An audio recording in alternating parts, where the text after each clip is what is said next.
یاد رکھیں اگر قربانی کے جانور جو خالص اللہ کے لیے ہونی چاہیے، اگر یہی طریقہ رہا لوگوں کو دکھانے کے لیے ہم نے اتنے جانور قربانی دیے، ہمارا جانور اتنے کا ہے، ایسا ہے ویسا ہے، اگر آپ کی سوچ اور آپ کی نیت یہ ہے، واللہ یاد رکھیں آپ کی گئی نیک اعمال رائے گاہ برباد ہے.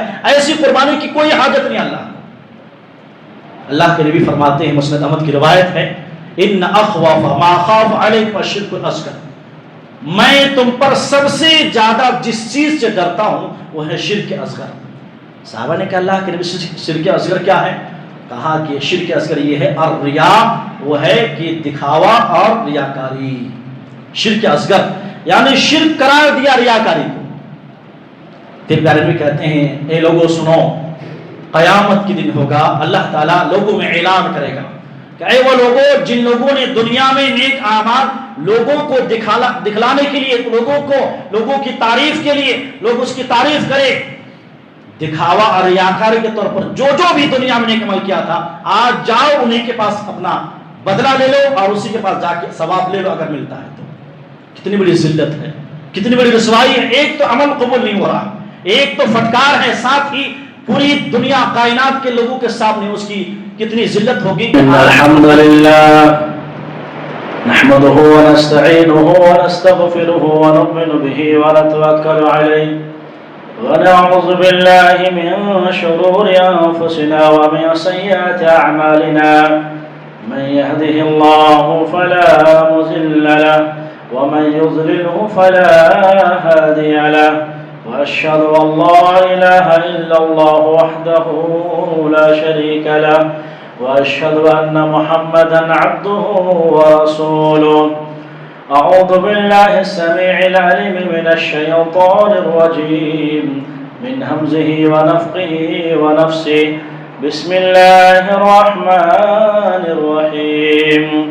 يا أيها الذين آمنوا اتقوا الله حق تقاته ولا تموتن إلا وأنتم مسلمون. يا أيها الناس اتقوا ربكم الذي خلقكم من نفس واحدة وخلق منها زوجها وبث منهما رجالا كثيرا ونساء واتقوا الله الذي تساءلون به والأرحام إن الله كان عليكم رقيبا.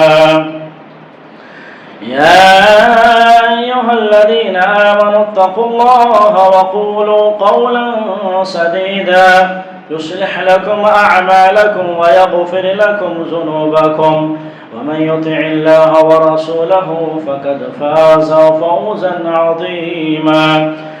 أما بعد فإن أصدق الحديث كتاب الله وخير الهدى هدى محمد صلى الله عليه وسلم وشر الأمور محدثاتها وكل محدثة بدعة وكل بدعة ضلالة وكل ضلالة في النار.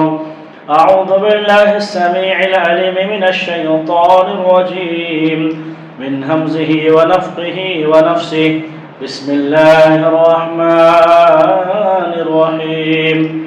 لن ينال الله لحومها ولا دماؤها ولكن يناله التقوى منكم كذلك سخرها لكم لتكبروا الله على ما هداكم وبشر المحسنين. رب اشرح لي صدري ويسر لي أمري واحلل عقدة من لساني يفقهوا قولي.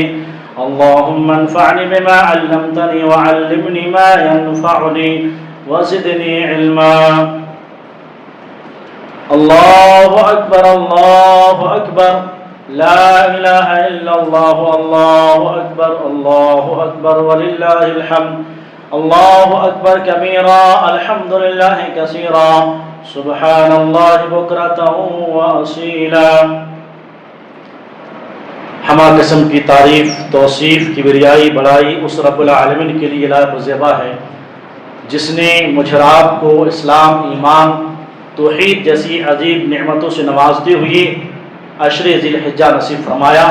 بعدہ تمام نبیوں پر ہم اور آپ درود و سلام بھیجتے ہیں، خصوصاً ہم سب کے آخری نبی، آخری رسول، آخری پیغمبر خاتم النبیین جناب محمد مصطفیٰ صلی اللہ علیہ وسلم پر بے شمار درود و سلام بھیجتے ہیں۔ اللہم صلی وسلم علی نبینا محمد وعلی آلہ وصحبہ اجمعین۔ میرے بزرگوں، نوجوان ساتھیوں، خطبہ مسنونہ کے بعد ابھی آپ کے سامنے سورۃ الحج کی آیت نمبر 30 پہ 7 پڑھی گئی ہے، 37، جس میں اللہ رب العالمین بڑی اہم باتیں، بڑی اہم پیغام اللہ فرما رہے ہیں، دے رہے ہیں۔ اللہ فرماتے ہیں لَن يَنَالَ اللَّهَ لُحُومُهَا وَلَا دِمَاؤُهَا، اے مسلمانوں، اے مومنوں، عید الاضحیٰ کی مناسبت سے جو تم قربانی پیش کرتے ہو، قربانیوں کے گوشت نہ اللہ کو پہنچتا ہے نہ ہی خون پہنچتا ہے۔ لَن يَنَالَ اللَّهَ، ہرگز نہیں پہنچتا ہے۔ کیوں نہیں پہنچتا ہے؟ اس لیے کہ تمہاری قربانی کے جو گوشت ہے، خون کو اللہ کی حاجت بھی نہیں ہے۔ کیا پہنچتا ہے؟ اللہ کو کیا چاہیے؟ کہتے ہیں وَلَٰكِن يَنَالُ التَّقْوَىٰ مِنكُمْ، اللہ رب العالمین کو تمہارے دلوں کی پرہیزگاری اور دل کے اندر جو تقویٰ ہے وہ پہنچتا ہے، اور پرہیزگاری اللہ کو پہنچتی ہے۔ كَذَٰلِكَ سَخَّرَهَا لَكُمْ لِتُكَبِّرُوا اللَّهَ عَلَىٰ مَا هَدَاكُمْ، اللہ رب العالمین نے یہ جو جانور، قربانی کے جانور تمہارے لیے جو مسخر کیا ہے، تمہارے جو تابع کیے ہیں، اتنے بڑے بڑے جانور تم اپنے جو اس میں اپنے ہاتھ سے ذبح کر لیتے ہو، یہ جو قربانی کے جو جانور ہیں تمہاری جو مسخر کیا ہے، تمہارے جو تابع کیے ہیں، اس وجہ سے کہ تم اللہ رب العالمین کی دی ہوئی ہدایت کے مطابق اس کی بڑائی بیان کرو، اس کی بزرگی بیان کرو، اس کی عظمت بیان کرو۔ وبشر المحسنین، اے نبی پاک صلی اللہ علیہ وسلم، آپ اعلان کر دیں، بتا دیں نیک کار لوگوں کو، آپ خوشخبری سنا دیں۔ آپ میرے محترم بھائیوں، بہت ہی جلد ہم عید الاضحیٰ انشاءاللہ منائیں گے۔ جمعرات کو الحمدللہ ہمارے انڈیا میں عید ہے انشاءاللہ۔ اس مناسبت سے جہاں کروڑوں مسلمان عید الاضحیٰ کی مناسبت سے سنت ابراہیم علیہ السلام کی سنت کے مطابق قربانی ذبح کرتے ہیں اور اللہ کا نام لے کر ذبح کرتے ہیں، تو اس مناسبت سے یہ سمجھا گیا آپ کے سامنے کہ قربانی کرنے والوں کے نام کچھ اہم میسج، کچھ اہم پیغام شریعت نے جو دی ہے، کتاب و سنت جو تعلیمات ہیں، آپ کے سامنے مختصر طور بیان کی جائے، کیونکہ ایک بڑی تعداد الا ماشاءاللہ جس کو اللہ کم دیا ہے، دولت دی ہے، جو نہیں دیے ہیں، لیکن سبھی کے لیے یہ پیغام ہے جو قربانی اللہ رب العالمین کے راستے پیش کرنے جا رہے ہیں، اس کے لیے کیا تعلیم ہے قرآن حدیث میں، آج دیکھنے کی کوشش کریں گے۔ پہلی تعلیم، پہلا پیغام اور پہلا میسج یہ ہے قربانی کرنے والوں کے لیے، پہلا یہ میسج اللہ رب العالمین کی طرف سے اور اللہ اس کے رسول نے جو پہلی تعلیم دی ہے وہ ہے اخلاص نیت۔ پہلی چیز، چونکہ یہ قربانی عظیم عبادت ہے، چھوٹی موٹی عبادت نہیں ہے، بہت بڑی عبادت ہے، اور یہ عبادت حضرت ابراہیم علیہ السلام کے باپ بیٹے سے جڑی ہوئی عبادت ہے، تو چونکہ عبادت ہے اور عبادت میں کوئی بھی عبادت ہو اخلاص ہونا ضروری ہے۔ بغیر اخلاص کے، بغیر خلوص للہیت سے، بغیر اللہ رب العالمین کی رضا کے بغیر کوئی عبادت قبول نہیں ہوتی ہے۔ ہر عبادت میں اخلاص ضروری ہے، ہر عبادت میں اخلاص کی حیثیت ایسی ہے جیسے کہ جسم میں روح کی ہے۔ بھائی آپ کے اندر روح ہے تو آپ زندہ ہیں، روح نکال دی جائے تو ایک انسان مردہ ہو جاتا ہے، مر جاتا ہے۔ ایسے ہی ہر عبادت میں اخلاص ایک روح کی حیثیت رکھتی ہے۔ ہم جو عمل، جو قربانی ہم پیش کر رہے ہیں، اس کے پیچھے ہماری نیت کیا ہے؟ ہمارے اندر اخلاص ہے، ہم جو قربانی پیش کر رہے ہیں اس کے پیچھے اللہ کی رضا ہے، اللہ کی خوشنودی ہم چاہ رہے ہیں، تب الحمدللہ۔ وگرنہ اگر ہماری نیت میں فطور ہے، اخلاص نہیں ہے، قربانی ہم دکھانے کے طور پر کر رہے ہیں، چرچے کے طور پر کر رہے ہیں، پھر ہمارے اخلاص کے بغیر کوئی بھی عمل اللہ کے قبول نہیں ہوگی، اتنا یاد رکھیں۔ آپ دیکھیں اللہ رب العالمین نے کیا فرمایا، جب قربانی کا ذکر فرمایا، اخلاص کی تعلیم دیتے ہوئے اللہ نے فرمایا قل ان صلاتی ونسکی ومحیای ومماتی للہ رب العالمین۔ اے نبی آپ اعلان کر دیجئے کہ میری نماز، میری قربانی، میرا جینا، میرا مرنا کس کے لیے ہے؟ لوگوں کے لیے ہے، نعوذ باللہ، سب کچھ اللہ کے لیے ہے۔ دیکھ رہے ہیں آپ، یہاں اللہ رب العالمین نے نماز اور قربانی کے ساتھ اخلاص کی تعلیم دی ہے کہ زندگی میں جو جو عبادت تم کرتے ہو کرو گے وہ میرے لیے ہونا چاہیے۔ ورنہ تمہاری عبادت رائے گاہیں بیکار ہے۔ مسند سنن نسائی کی روایت ہے، امام نسائی نے اس حدیث کی روایت کی ہے، حضرت ابو امامہ باہلی رضی اللہ تعالیٰ عنہ حدیث ہے، بڑی توجہ سے اس حدیث کو سنیں، زندگی میں کام آنے والی حدیث ہے۔ حضرت ابو امامہ باہلی کہتے ہیں کہ ایک شخص اللہ کے نبی صلی اللہ علیہ وسلم کی خدمت میں آیا اور کہا کہ اللہ کے رسول آپ کا خیال ہے، آپ کی کیا رائے کیا ہے آپ اس شخص کے بارے میں کیا فتویٰ دیتے ہیں کہ ایک شخص ہے جو جنگ میں جہاد میں اس نیت سے شریک ہوا کہ اس کی نیت یہ ہے کہ ثواب بھی ملے اور تعریف بھی ہو، چرچے بھی ہو، لوگ اس کی تعریف بھی کریں، یعنی ایک ساتھ دو نیت، ثواب بھی ملے اور ساتھ ہی تعریف بھی ہو اور لوگ ہمیں جہادی کہیں۔ پیارے نبی صلی اللہ علیہ وسلم فرماتے ہیں لا شیء، تب تو اسے کچھ بھی نہیں ملے گا، ہر ذرہ بھی نیکی نہیں، اس کا ثواب نہیں ملے گا۔ چنانچہ اس شخص نے سوال کو 3 مرتبہ دہرایا کہ اللہ کے نبی، ایک آدمی ایسا ہے جو جہاد تو میں شریک ہو رہا، جہاد جو کتنا عظیم عمل ہے، شہید کا مرتبہ مقام ہم سب جانتے ہیں، شہید جہاد میں شریک ہو رہا ہے، بتائیے لیکن نیت کیا ہے کہ ثواب بھی ملے اور ساتھ ہی لوگ میری تعریف بھی کریں۔ پیارے نبی 3 مرتبہ دہراتے ہیں لا شیء، تمہیں کچھ بھی نہیں ملے گا۔ پھر پیارے نبی صلی اللہ علیہ وسلم فرماتے ہیں اے لوگوں سنو، اے مومنوں سنو، ان اللہ لا يقبل من العمل الا ما كان له خالصا وابتغي به وجهه۔ بڑی پیاری حدیث ہے، کہتے ہیں اللہ رب العالمین کوئی عمل قبول نہیں کرے گا اس وقت تک جب تک کہ اسی کے لیے وہ عمل نہ کیے جائے، وابتغي به وجهه، اور اس عبادت کے ذریعے اللہ کی رضا، اللہ خوشنودی نہ ہو۔ پتہ چلا اس حدیث اور آیت کی وجہ آیت سے کہ ہمارا ہر عمل تبھی قبول ہوگا، ہماری عبادت تبھی قبول ہوگی، ہماری ہر نیکی چاہے قربانی ہو، چاہے نماز ہو، چاہے دعا ہو، جو بھی عبادت ہے اسی وقت قبول ہوگی جب ہمارے اندر اخلاص ہو، وہ عمل وہ نیکی ہم خالص اللہ کی رضا کے لیے کریں۔ لیکن افسوس صد افسوس، آج دیکھیں اس قربانی کی عبادت میں بھی ایسی ریاکاری، اللہ سب کی حفاظت فرمائے، سب کی بات نہیں کرتا، کچھ ایسے لوگ ہیں جو قربانی کے جانور مہنگے اس وجہ سے خریدتے ہیں کہ یہ میرا 1 لاکھ کا جانور ہے، یہ 50,000 کا جانور ہے، اور تو اور اس کو گلیوں میں گھماتے ہیں اور مالا لگاتے ہیں، پتہ نہیں کیا کیا ہندوانہ جیسے رسم کرتے ہیں، نعوذ باللہ من ھذا۔ اگر یاد رکھیں، اگر قربانی کے جانور جو خالص اللہ کے لیے ہونی چاہیے، اگر یہی طریقہ رہا لوگوں کو دکھانے کے لیے ہم نے اتنے جانور قربانی دیے، ہمارا جانور اتنے کا ہے، ایسا ہے ویسا ہے، اگر آپ کی سوچ اور آپ کی نیت یہ ہے، واللہ یاد رکھیں آپ کی گئی نیک اعمال رائے گاہ برباد ہے، ایسی قربانی کی کوئی حاجت نہیں اللہ کو۔ اللہ کے نبی فرماتے ہیں، مسند احمد کی روایت ہے، ان اخوف ما خاف علیکم الشرک الاصغر، میں تم پر سب سے زیادہ جس چیز سے ڈرتا ہوں وہ ہے شرک اصغر۔ صحابہ نے کہا اللہ کے نبی شرک اصغر کیا ہے؟ کہا کہ شرک اصغر یہ ہے الریا، وہ ہے کہ دکھاوا اور ریاکاری۔ شرک اصغر یعنی شرک قرار دیا ریاکاری کو۔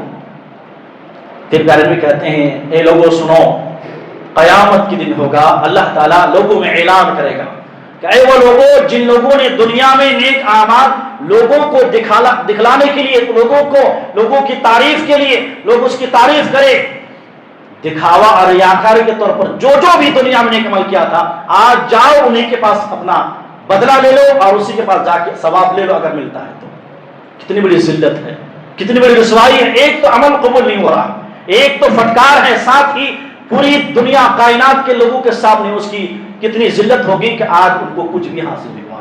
تو پہلا میسج، پہلا پیغام شریعت کی طرف سے، پہلی تعلیم ہر قربانی کرنے والوں کے لیے ہے کہ اپنی دل کے اندر جو نیت ہے اس نیت میں اخلاص پیدا کریں۔ خالص جو قربانی آپ کر رہے ہیں، جس کی نیت کیے ہیں، آپ دعا کریں اللہ ہمارے اس قربانی کو اللہ قبول فرمائے، ساتھ ہی اخلاص کسی میں ریاکاری کے ذرہ برابر بھی شائبہ نہ ہو۔ نمبر 2، دوسرا میسج، دوسرا پیغام، دوسری تعلیم شریعت کی طرف سے ہر قربانی کرنے والوں کے نام یہ ہیں کہ اپنے اندر تقوی پیدا کریں، اپنے اندر پرہیزگاری پیدا کریں۔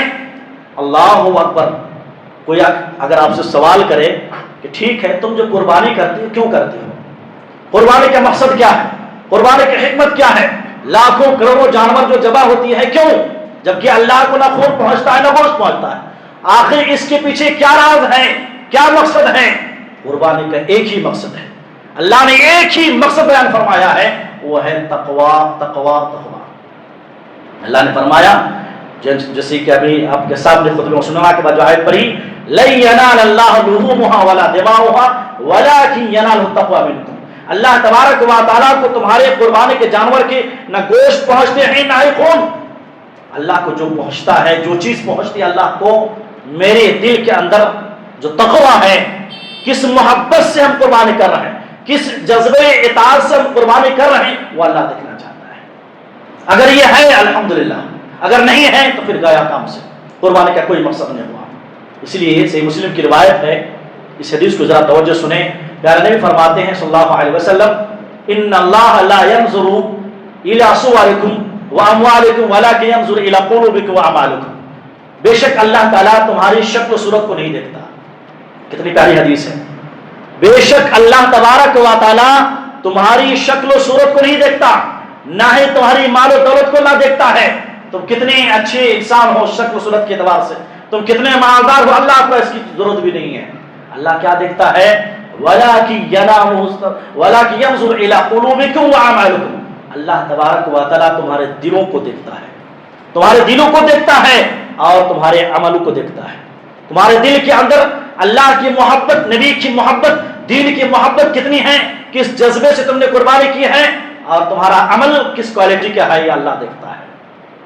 تو یہ قرآن اور حدیث کی اس دونوں باتوں سے واضح ہوا کہ قربانی کا دوسرا پیغام، دوسرا میسج، دوسری تعلیم میرے لیے آپ کے لیے ہے کہ ہم اپنے اندر تقویٰ پیدا کریں۔ اللہ اکبر، تاریخ کو یاد کریں، حضرت ابراہیم علیہ السلام کس جذبے سے اللہ اور کس محبت سے اللہ کا حکم ملتے ہی، نہ ادھر کے ادھر، ملتے ہی کہ میں نے خواب دیکھا، بیٹا سے کہا میں نے خواب دیکھا، اے بیٹی اسماعیل میں تمہیں ذبح کر رہا ہوں۔ کتنی تمناؤں سے، کتنی آرزوں سے ایک بیٹا ملا جو بڑھاپے کا سہارا تھا، اس کو بھی اللہ کے نام میں ذبح کر رہے ہیں۔ اخلاص اس کو بولتے ہیں، تقویٰ اس کو بولتے ہیں کہ اللہ رب العالمین کے راستے میں محبت۔ دیکھیے بیٹے سے محبت اللہ سے ہونی چاہیے، اللہ دیکھنا چاہتا تھا۔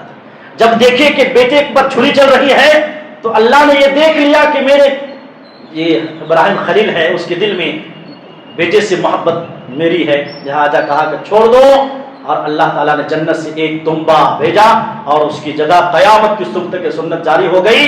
اب اس کی جگہ قربانی جانور کی شکل میں ذبح کیا جائے گا۔ اگر سوچیں کہ اگر وہ سنت اپنے بیٹے کو ذبح کرنے کی ہوتی تو کیا حالت ہوتی۔ ہمیں خاموشی، یہ قربانی، یہ خاموشی ایک مجھے آپ کو سبق دیتی ہے کہ قربانی جو کر رہے ہیں آپ، میں جو کر رہا ہوں، اگر ایسا موقع آ جائے، ایسی سچویشن آ جائے کہ آپ کو چوز کرنا پڑے بیٹے، مال یا پھر اللہ، تو کس کو چوز کرو گے؟ ایک مومن، مثالی مومن وہ ہے جو تمام چیز کو قربان کر کے اللہ رب العالمین کی اطاعت کو جو فوقیت دے گا، اس کو ترجیح دے گا، اور وہی تب جا کے تو کامیابی ہوگی۔ تو دوسرا میسج، دوسرا پیغام کیا ہے؟ تقویٰ۔ پہلا کیا تھا؟ اخلاص۔ سن رہے ہیں آپ لوگ، نہ ایک طرف سے بول رہے ہیں آپ لوگ، بس ایک کان سنے دوسرے کان سے نکال دیے۔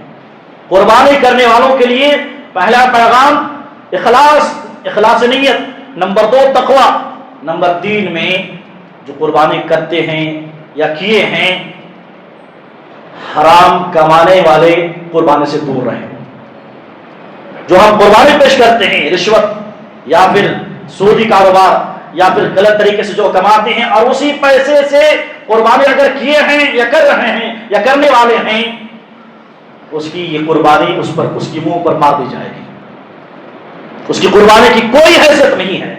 مال حرام سے کی گئی عبادت، چاہے وہ دعا ہو، نماز ہو، قربانی ہو یا کپڑے ہو، جو بھی آپ حرام کمائی کا ایک لقمہ بھی آپ کے پیٹ میں گیا تو 40 دن تک کوئی عبادت قبول نہیں تھی، اور قربانی بہت اعلیٰ عبادت ہے۔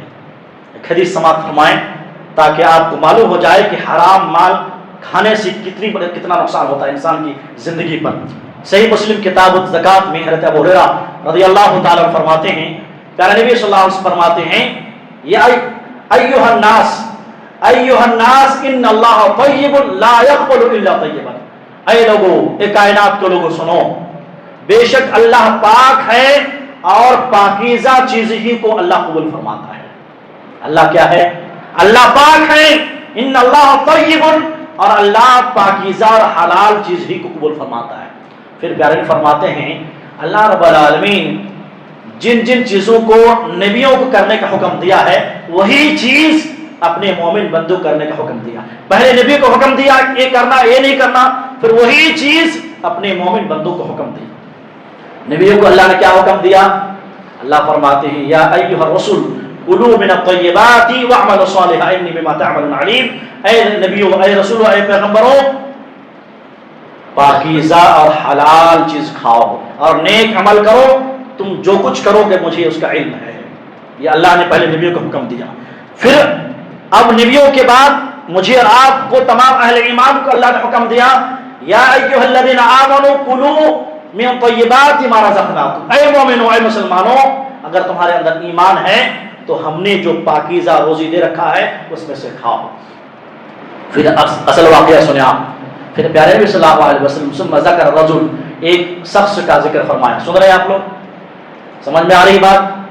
پھر ایک شخص کا ذکر فرمایا کہ ایک شخص ہے یطیل السفر، لمبا سفر ہے، جیسے حج عمرہ کا لمبا سفر ہوتا ہے، لمبا سفر میں ہے، نکلا ہے، پراگندہ بال ہیں اور جسم پورا گرد غبار لگا ہوا ہے۔ مسافر کی دعائیں قبول ہوتی ہیں اور یہ پراگندہ بال عاجزی، اس میں یہ بھی دعا کے آداب میں سے ہیں۔ دعا ہے یا ربی، حدیث کے الفاظ ہے یمد، دونوں ہاتھ کو اٹھا کر آسمان کی طرف اٹھائے اور کہتے ہیں یا ربی اے اللہ میری دعا قبول فرما، اللہ میں ایسا ہوں ایسا ہوں۔ دعائیں کیے جا رہے ہیں۔ پیارے نبی فرماتے ہیں صلی اللہ علیہ وسلم حالت اس کی یہ ہے وَمَطْعَمُهُ حرام وَمَشْرَبُهُ حرام وَمَلْبَسُهُ حرام وَغُذِيَ بِالْحَرام فَأَنَّىٰ يُسْتَجَابُ لِذَلِكَ۔ حالت یہ ہے کہ اس کا کھانا حرام، اس کا پینا حرام، اس کا پہننا حرام، اس کی جو غذا ہے وہ بھی حرام کی، تو ایسے لوگوں کی دعا کیسے قبول فرمائے گا؟ دوسری روایت میں ہے کہ ایسے لوگوں کا ٹھکانہ جہنم سب سے زیادہ لائق ہے۔ اللہ اکبر، کتنی خطرناک قسم کی حدیث ہے۔ آج بہت سے لوگ قربانی، بس قربانی دینا ہے، مال کہاں کا ہے، حلال کا ہے یا حرام کا ہے، کمائی کیسی کوئی دیکھتے نہیں۔ اور دوسری بات کہ جب بڑے جانور قربانی کرتے ہیں تو جو لوگ حصہ لیتے ہیں وہ بھی نہیں دیکھتے کہ میں جو حصہ دے رہا ہوں، میں جو حصہ لے رہا ہوں، یہ جو حصہ ہے جانور ہے حلال کمائی سے لیا گیا ہے یا نہیں لیا گیا ہے، اور جس کو حصہ میں شریک کرتے ہیں اس کا مال حلال کا یا حرام کا ہے، اس کی بھی ہمیں تمیز نہیں ہے۔ ہمیں چیک کرنا ہے، ہمیں اسی شخص کو اپنے حصے میں لانا ہے جس کی مال، جس کی تجارت حلال کمائی کی، ورنہ اس کے ذریعے ہمارا قربانی ضائع برباد ہو جائے گا، پھر کوئی فائدہ نہیں ہوگا۔ تو حرام کمائی کا ایک لقمہ کھانے سے 40 دن تک جب عبادت قبول نہیں، تو قربانی میرے محترم بھائیو جہاں بڑی عظیم عبادت ہے، حرام کمائی سے بچیں اور اس کی حلال آپ کمائیں اور اس سے آپ قربانی کریں، انشاءاللہ قبول ہوگی۔ تو تیسرا جو پیغام تھا وہ ہے حرام کمائی سے اپنے آپ کو بچیں، قربانی کرنے والے حرام کمائی سے بچیں۔ چوتھا پیغام، چوتھا میسج، چوتھی تعلیم شریعت کی طرف سے یہ ہے کہ قربانی کرنے والے خاص طور پر پہلے نماز، اس کے بعد قربانی۔ ویسے نماز چونکہ یہ شہادتین کے بعد اسلام کا سب سے اہم رکن ہے، نماز ام العبادات ہے، راس العبادات ہے۔ ایک انسان جب 7 سال کا ہو جاتا ہے اسے حکم ہے نماز پڑھو، بلوغت کے بعد نماز فرض ہو جاتی ہے، موت تک نماز پڑھنا ہے، سفر میں، حضر میں، بیماری میں، کسی بھی حالت میں نماز معاف نہیں۔ لیکن ایک قربانی کرنے والوں کے لیے جب یہ قربانی پیش کرنے جا رہا ہے اس کے لیے تو اور بدرجہ اولا واجب ہو جاتی ہے کہ وہ 1 رکعت بھی اس کی نماز نہ چھوڑے۔ اگر نماز گئی تو آپ کی قربانی بھی گئی، چونکہ نماز اور قربانی دونوں لازم ملزوم ہے، دونوں کو اللہ نے ایک ساتھ بیان فرمایا ہے۔ پہلے دلیل دیکھ لیتے ہیں، اس کے بعد ہم ایک فتویٰ ذکر کریں گے شیخ ابن عثیمین رحمہ اللہ کا۔ اللہ رب العالمین نے کیا فرمایا؟ انا اعطیناک الکوثر فصل لربک وانحر۔ دیکھ رہے ہیں آپ، اے نبی ہم نے آپ کو حوض کوثر عطا فرمایا ہے، یہ تو سورہ سب کو یاد ہے، فصل لربک وانحر، اے نبی آپ اپنے رب کے لیے نماز پڑھیں اور پھر وانحر قربانی کریں۔ آپ دیکھ رہے ہیں، آپ نماز پڑھیں قربانی کریں۔ پھر اللہ نے سورہ انعام میں فرمایا قل ان صلاتی ونسکی ومحیای ومماتی للہ رب العالمین، اے نبی آپ اعلان کر دیں کہ بے شک میری نماز، میری قربانی، میری نماز، میری قربانی، میرا جینا، میرا مرنا، سب کچھ اللہ کے لیے ہے، تو آپ یہ دونوں آیتوں میں آپ غور کریں، آپ ذرا توجہ سے سنیں، سمجھیں اور اپنے دماغ کو ذرا بتائیں کہ اس آیت میں کیا بتایا جا رہا ہے. ذرا دماغ میں توجہ دیں، دماغ سے آپ اپنے دماغ کو ذرا بتائیں کہ کیا بات ہو رہی ہے، اللہ نے کیا فرمایا ہے. آپ کو یہ معلوم ہوگا کہ اللہ نے فرمایا پہلے نماز پڑھو اس کے بعد قربانی کرو. اسی لیے شیخ عثیمین رحمہ اللہ جو سعودی عرب کے کبار مفتیان میں سے ہیں، کہتے ہیں کہ بے نمازی کا کے ہاتھوں سے ذبح کے جانور کھانا حلال نہیں ہے. بے نمازی اگر جانور ذبح کر دے قربانی کے بعد، قربانی تو ویسے ہی حرام ہے ان کے ہاتھ سے، لیکن اگر ویسے عام جانور ذبح کرے بے نمازی آدمی تو اس کا ذبح کیا ہوا جانور نہیں کھا سکتا. کیوں؟ اس لیے کہتے ہیں کہ حرام ہے. وہی آگے کہتے ہیں کہ ایک یہودی یا عیسائی اگر ذبح کرے جانور تو اس کے ذبیحہ کھانا حلال ہے.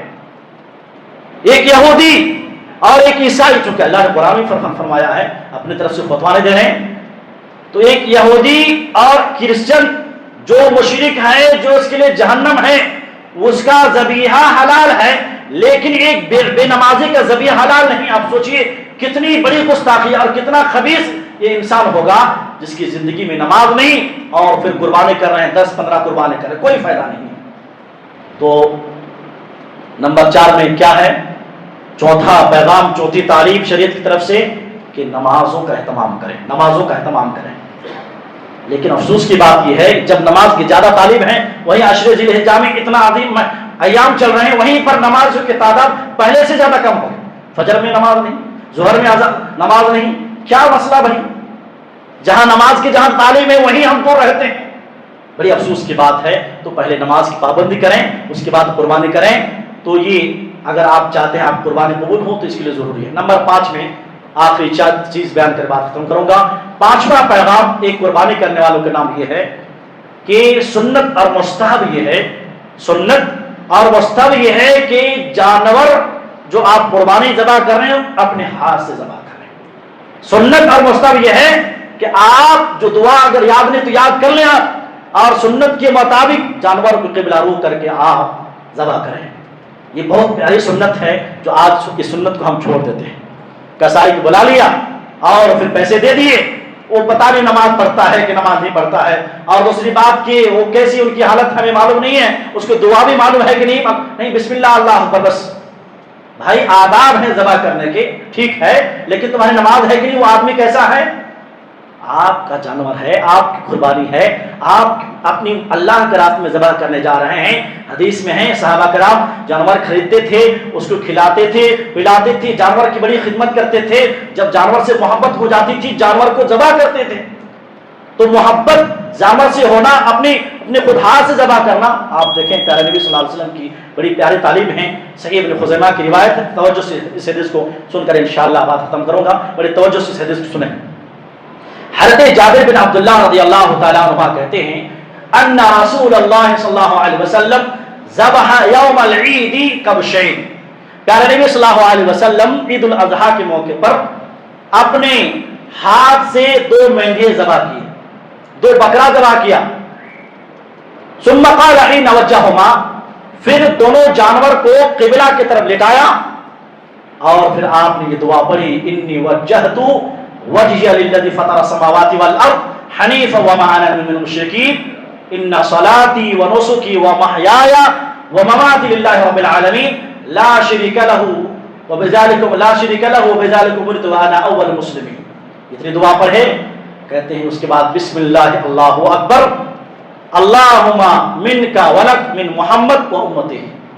پھر اللہ کے نبی بسم اللہ اللہ اکبر کہتے ہیں اور کہتے ہیں اللہ اللہم منک، یا اللہ یہ تیری عطا کی جانور تھا، تو نے عطا کیا تھا، یہ جانور تو نے دیا تھا، تیرے راستے ملکہ، تیرے نام کی پر ہم نے یہ قربانی کر دی ہے. کس کی طرف سے؟ من محمد کی طرف سے، و امتہ ہی، اور اس کی امت کی طرف سے جو اس نے جو قربانی نہیں دی ہے. تو آپ کو کیا کرنا ہے؟ دعائیں مذکورہ دعا پڑھنی ہے. بسم اللہ اللہ اکبر، اس کے بعد دعا پڑھنے کے بعد بسم اللہ اللہ اکبر اللہ ملکہ و منک اللہ منک ولک. اس کے بعد جتنے حصے ہیں اگر آپ کا ہے تو آپ کیا کریں؟ من محمد، آپ اگر فیملی کے ممبر ہیں عبداللہ عبد الرحمن ہیں تو من عبد الرحمن و اہل بیت ہی، آپ کے اہل بیت میں، اور 7 آدمی ہیں تو اس کے بعد من کے بعد جتنے آدمی سب کو آپ لے لیں. اگر کسی کو یاد نصیب بخاری کی روایت میں ہے، اگر یہ مذکورہ دعا یاد نہیں ہے تو کوشش کرے یاد کریں، کیونکہ یہ بہت بہترین دعا ہے۔ نہیں یاد ہے تو انشاءاللہ بسم اللہ اللہ اکبر کہہ کے اللہ تقبل من فلاں فلاں نام لے کے آپ ذبح کریں انشاءاللہ۔ تو یہ سنت طریقہ ہے۔ آخری پیغام میسج یہ ہے میرے محترم بھائی، جو قربانی کے دن ہمیں دیکھنے کو ملتا ہے، جب قربانی کے جانور ذبح کرتے ہیں تو اس کا خون گلیوں میں، سڑکوں میں، راستوں میں رہتے ہیں۔ باقی صفائی کا ذرا خیال کرو۔ باقی صفائی اس ایمان کا، اسلام کا آدھا حصہ ہے۔ الطہور شطر الایمان، اسلام نے باقی صفائی کو نصف ایمان کہا گیا۔ اتنی بڑی نیکی ہے، لیکن مسلمان